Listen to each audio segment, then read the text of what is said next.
Sveiki visi žiūrintys laidą Vienam gale kablys.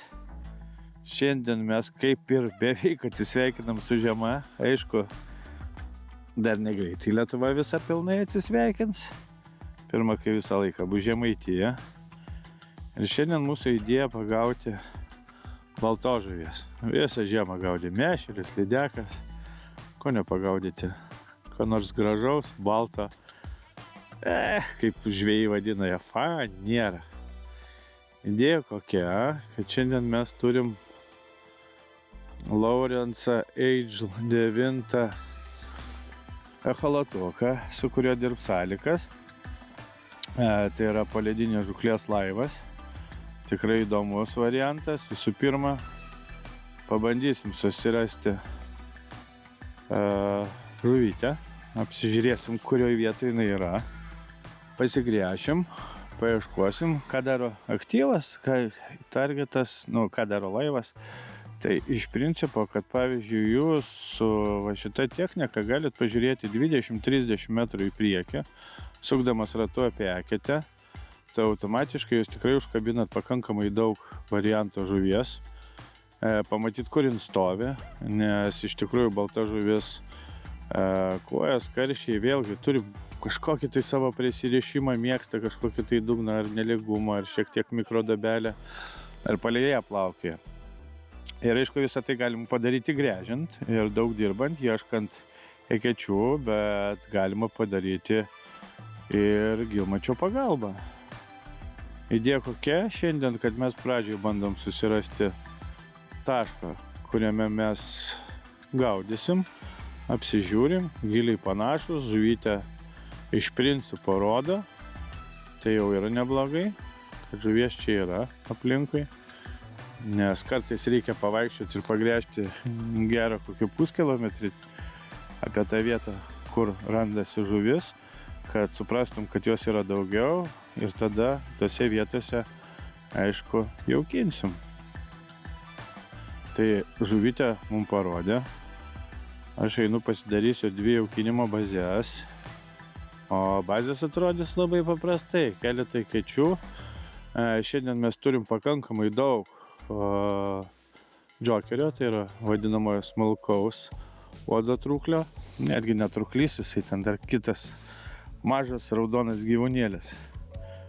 Pačių truklių ir aišku jauko. Jaukas visiems puikiai žinomas, ką mes naudojam ir vasarą, tai Champion Feedas. Tiesiog nenoriu šio daryti labai šviesaus, pamaišysim keletą variantų štai tokių ir automatiškai pabandysim pajaukinti eketės. Tai dažniausiai darom taip, kad pavyzdžiui pajaukinam porą bazių ir kaip matėte, jaukinimas vyksta irgi gyvais, pakankamai nemažai džokerio. Nes žuvim iš tikrųjų jis patinka ir jauku čia šiek tiek. Žiūrėsim, kaip žuvis į visą tai reaguos, kuo daugiau reaguos, jeigu daugiau kibs, tai daugiau ir jaukinsim. Jeigu ne, tai ne, bet iš principo kartais žvejybai, jeigu jūs organizuojate ten kokias 6 bazės žvejybos, tai yra jaukinat giliau, sekliau, dar kažkur, tai jums realiai to kilogramą džokerio 2 meškeriotojam tikrai turėtų užtekti. Bet ir nelabai likti iš principo, nes žuvis mėgsta šitą dalyką, ryja. Tai va tokiam dideliam šėryklą mes pajaukinam, o dabar eisiu aš paieškoti žuvies, pasivaikščiosiu per senas eketės, jaukintas eketės ir pažiūrėsiu, kas vyksta. O po gero, galvoju, 40 minučių, dažniausiai čia taip suveikia ežeruose. Realiai grįšiu ir pabandysiu jau gaudyti jaukintos eketės, žiūrėsiu, kas ten bus.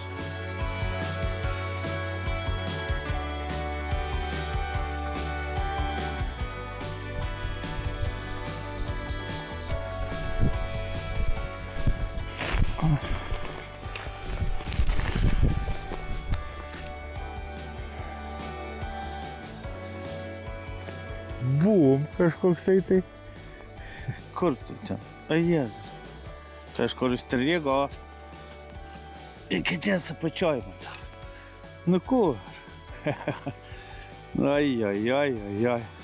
Nu va, mūsų jaukinimo vieta. Tik atėjau. ar operatorius nespėjo ateiti, jau sėdė. Bičiulis, vadinasi viskas gerai, aukintos eketės dirba.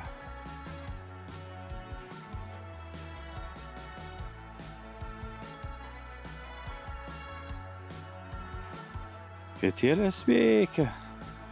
Jaukas į sieną veikia, kad ir kaip bebūtų, bet veikia.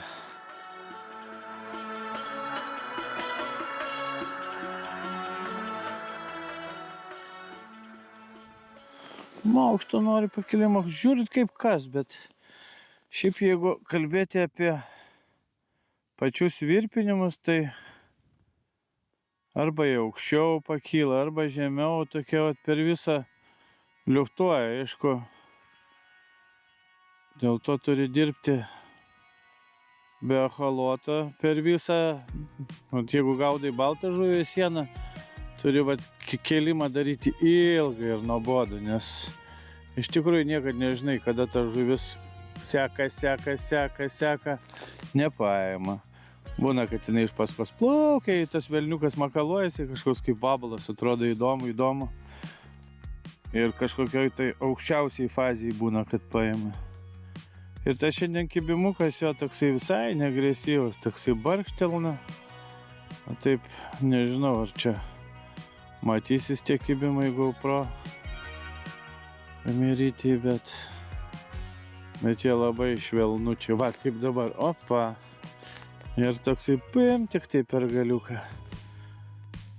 Ir vėl viskas.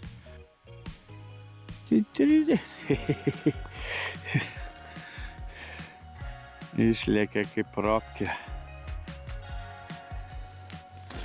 Tai čia tokia tai žvejyba. Leidi ir bando pagauti. Bet idėja kokia, vis dėlto aš irgi neiškenčiau, pabandžiau odą truklelį arvą uždėti, bet neįmanoma, super mažos žuvis. Raudytės, plakiukai, bet super maži. Ir aišku, giliai, ką mes turim, tai visą laiką užsikabinėjom šitą sniegą luitų. Nieko nepadarysi, čia švariai neišvalysi, šiemet tokia žiema. Tokia ir žvejyba, visai smaginai. Aišku, norėtųsi, kad tie karšeliai būtų trigubai didesni. Bet kokie yra, tokie yra. Daug žmonių čia suvažiuoja gaudyti ir visi nesiskundžia. Aišku, karšiai tokie turėtų būti, lėtesni, bet šiandien kažkaip tai ant tokio valėto nelabai jie nori. Dar galima paplasdenti. Jie sieną nori toks, kad velniukas šiek tiek ratytųsi, bet tai logiška, nes matyt kažkokį vabalą imituoja. Bet aš tiesiog parodau, koks karščio būna. Irgi pravedimas karščiai. Vėlgi viskas su pravedimais būna taip, kad galite keisti, net meškerėlį pervesti, o tai jeigu taip sargelis ar nėra perverčiat, nes jeigu matot vėl kitaip gaunas, tada kitas padavimas gaunas. Bet iš principo žaisti reikia, žaisti su sargeliu, su greičiais, tempais, pakelimais, čia jau nebūna to vieno tokio, kad darau taip ir visą laiką darau teisingai. Neaišku, ar mes visą laiką darom teisingai.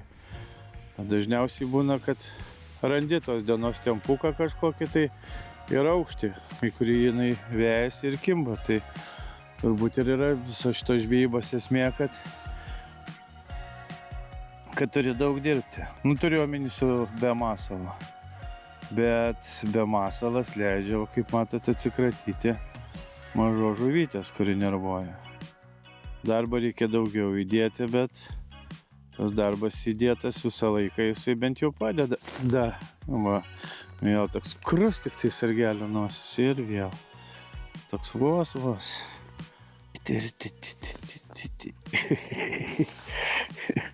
Fanerytė.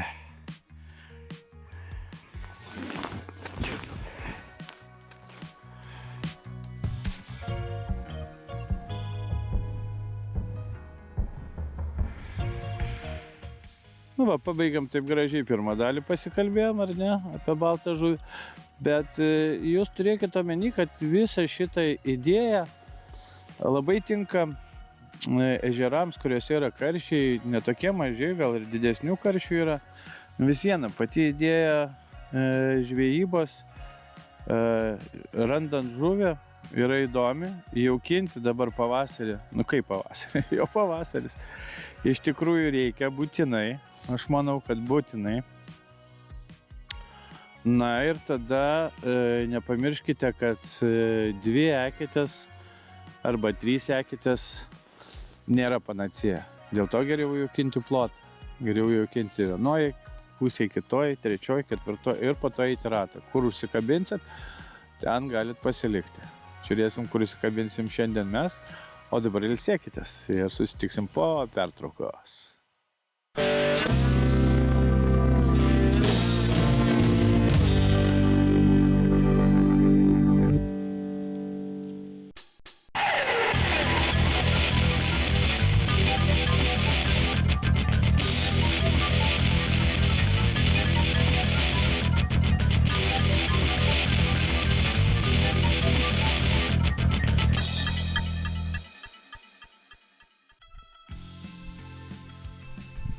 O, yra. Aukštai užkybo šitas. Sveiki sugrįžę, žiūrintis laidą vienam gale kablys. Tęsime. Ilgai ištraukiu tos mažiukus. Šiandien, žinokit, veikia tokie dalykai kaip valo nusiploninimas.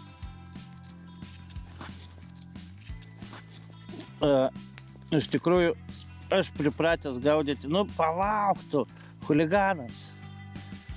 Aš pripratęs gaudyti, oho, kaip pelniukas, per visas dantukus pralinda. Tokia, ne? Atrodo geležies gabaliukas. Žuvytei. Ir žuvytė. Apie nieką, ne, atrodo. Kas čia tas geležiukas? Niekas. Va, ir šiandien taip iš ryto kažkaip sunkiai, aš čia pripratęs gaudyti daug didesniais velniukais ir velniukai mano būna papuošti visokiom gražiom tenai karvaliukais dar kažko, o šiandien nėra dar aišku to tikro pavasarinio superinio atlydžio ir šiandien aš pabandžiau savo mėgstamų ten 0,12,5 valų. Gavau keletą kibimų ir nepagavau nė vienos žuvies. Tuo tarpu kolega mano pradėjo gaudyti ir aišku vėlgi reikia visą laiką, kai gaudai dviese, viens kitam uždavinėti klausimus ir daryti išvadas. Ir pasirodo, kad jam pradėjo žuvis įdėti 0,1 valų ir labai mažų velniukų, ko aš nepratęs daryti žvejojant baltą žuvį. Mano velniukai yra dideliai, aišku, aptarsim visą tai žvejybos pabaigoje. Galim dabar pasižiūrėti, kaip gaudo alikas, būtent naudodamas jyvą, nes man tai, pavyzdžiui, įdomu, kaip elgiasi žuvis, aišku, gilmatis visą laiką gerai, kai tu gali suprasti, ką šiandien, pavyzdžiui, arba rytoj, arba tavo žvejybos dieną daro žuvis. Ir, pavyzdžiui, taip jisai mato savo masalą, tiesiog avižėlę, ir mato, kaip prie tos avižėlės džiugioja žuvytė. Tai iš viso įdomu, nes labai daug mažos žuvies yra, ir tarp tos mažos žuvytės masalą atlėkia tas didesnis karšiukas paimti. Tai būtent tas avižėlės stebėjimas ir žuvies pagavimai ir gaudimai, tai iš tikrųjų labai įdomu, nes tu gali įsivaizduoti, koks tau reikalingas pravedimas, kaip tau reikia, kokiam aukštį pakelt avižėlę, koks pravedimo turi būti tempas. Tai yra labai gera mokykla mokytis ir pačiam galvoti, kad ne viską žinai, arba atrodo, kad tai galvoji, sėdi ten, toj keitėjai kažką tai mali, galvoji, nieko čia nėra, eisiu aš kur nors kitur. Ir eidamas kitur, tu galbūt neišlauki tiesiog būrelio ateimo arba neteisingą pravedimą darai, pavyzdžiui, ypatingai kai gaudai be masalinę. Ir va toks variantas, kaip jisai gaudo, iš principo žvejyboje mokytis ir suprasti, kokiam aukštį gyvena žuvis, kaip jas reikia gaudyti, iš kokio aukščio, yra labai sveika. Aš manau, kad Pasižiūrėti lygiai tą patį, aišku, galima daryti ir su plėšrūnais, nes žvejodamas tokiu įrankiu ir tokią šiuolaikinę technologiją tu gali realiai gaudyti didelį starkį ir suprasti, kokiam aukštį tam jau reikia paduoti masalą, kaip tą masalą sustabdyti, pravesti. Kiek aš žinau, Lietuvoje, jau pavyzdžiui, kai mes buvom pas estukus, tai aš jau supratau, kad estukai tai yra bent jau šiek tiek perkandę, nes jie ne vienus ir ne 2 metus gaudo starkius pas mus. Starkių žvejyba, kur jinai? Daugiau Kauno mariose, Kupiškio mariose, jeigu kalbėt apie stojančius vandenis. Ir nėra jinai tokia dar populiari tarp žvejų. O va, kaip gaudo alikas, tai viskas aišku, tu gali stebėti, kas vyksta žuvies būry, kaip išsiskiria tavo masalas, kaip į tavo masalą atplaukia žuvis ar atakuoja, kaip įnima. Tai variantas tikrai neblogas. Aš per dantis vėl daviau, atsiprašau. Tai toks variantas neblogas mokytis. Ir automatiškai, aišku, jeigu įsižaidė, gali visą dieną sėdėti ir spoksoti ekraną, jeigu tau įdomu. Aš, kaip matote, judu nuo vienos iki ties prie kitos, jos jau kintos yra. Aš žinau, kad tai vienoj, tai kitoje atsiranda žuvytė, bet kas įdomiausia, kad ta žuvytė šiandien nėra stabili. Jos reikia ieškoti šiandien beveik kaip ešerius, kaip aš darau, judėti, krutėti, keisti eketės ir tada daugiau šansų pagauti, negu užsisėdėti visą dieną vienoj. Čia aš kalbu apie tai, kad mes gaudau be masalinę. Ir be masalinę visieną tu aprenki aktyvesnę žuvį, o kita gali būti ir kad nekimba. Tai va alikas gali parodyti, kad jisai netgi prie velniuko uždeda vieną kitą vado truklę lervą. Ir taip išprovokuoja žuvį. Kodėl? Galima gaudyti ir taip, visaip galima gaudyti. Nėra vienos taisyklės, tu turi gaudyti be masalinę vienaip, o kitas turi gaudyti kitaip, arba ten ieškoti, bėgioti, arba prigaudyti iš vienos kitės krūvo žuvų. Taip nėra. Vėl aš keisiu eketę, o jisai daugiau sieną užsisėdi pakankamai ilgai, pasilieka ketėjai ir išprovokuoja vieną kitą žuvytę.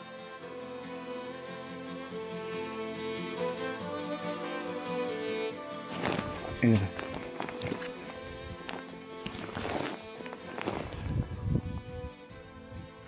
greičiau, tai čia iš 6 metrų. Oi, plakščiaveidžiai kokie. Juokingi tokie.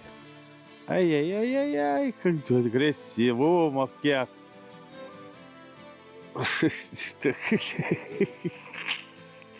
Baigsi?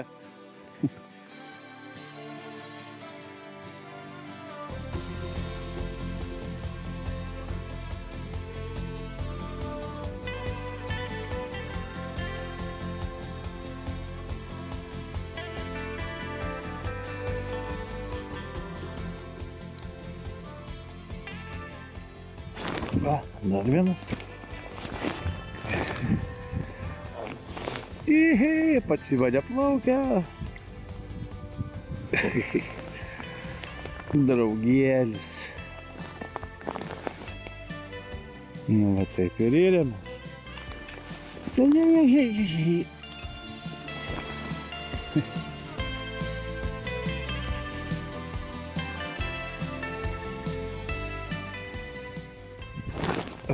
Dar vienas.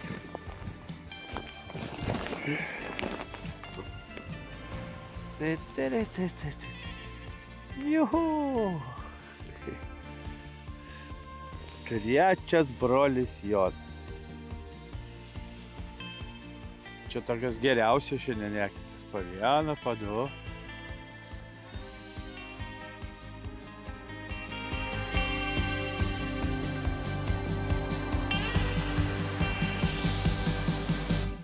Na ką, baigiam šiandien mūsų žvejybą. Ir tokią. Ir elektroninę, ir neelektroninę, kaip aš gaudžiau šiandien. Ką galiu pasakyti? Žuvis jautri, reikia plonintis valą, kad pagauti. Iki 0,1. Velniukas labai nedidelis, be jokių pašimų. Iš principo juodas, kaip matėt žuvies barnuose. jokių karaliukų, nieko, tai vėlgi žiemos pabaigai reikia irgi atkreipti dėmesį, kad kartais viskas, kas blizga, žuviai nepatinka. Ir velniukas buvo ne wolframinis, o švininis, kad žuvytei tai nedideliai lengviau būtų jį užsirpti. Tokią mes turėjom smagią dieną. Dar iš tikrųjų pavasaris, tas metas, kai pradeda kibti balta žuvis, aišku, būkit labai saugus, būkit atsargus, anupių jau ne, o ežeruose vėlgi atsargiai, protingai, pasitikrinant, nes prasidėjo atlydžiai, prasideda pavasaris, ledas nėra super, kaip čia tai aišku, beprotiškai, bet nebus super jau ant didžiųjų ežerų, ten kur yra srovės, paprastas, dėl to saugokit save, nes ant paskutinio ledo tikrai vyksta daugiau nelaimių negu ant pirmo, tai galvokit, ką darot, ar ne? O mes ką, pasidarom porą nutraukyčių su žuvytė, pasižiūrim, ką pagavom, pasileidžiam žuvį, pasidarom porą fotkių ir, sakau, nei žvyno, nei uodegos, stinkam lygiai po savaitės, nežinau kur, bet kažkur žvejybų.